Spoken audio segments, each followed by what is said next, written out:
Praise the Lord. கர்த்தருக்கு ஸ்தோத்திரம். இன்றைய வசனம்,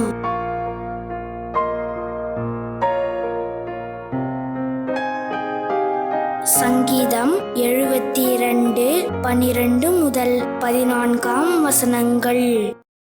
கூப்பிடுகிற எளியவனையும் உதவியற்ற சிறுமையானவனையும் அவர் விடுவிப்பார். பலவீனனுக்கும் எளியவனுக்கும் அவர் இரங்கி எளியவர்களின் ஆத்துமாக்களை இரட்சிப்பார்.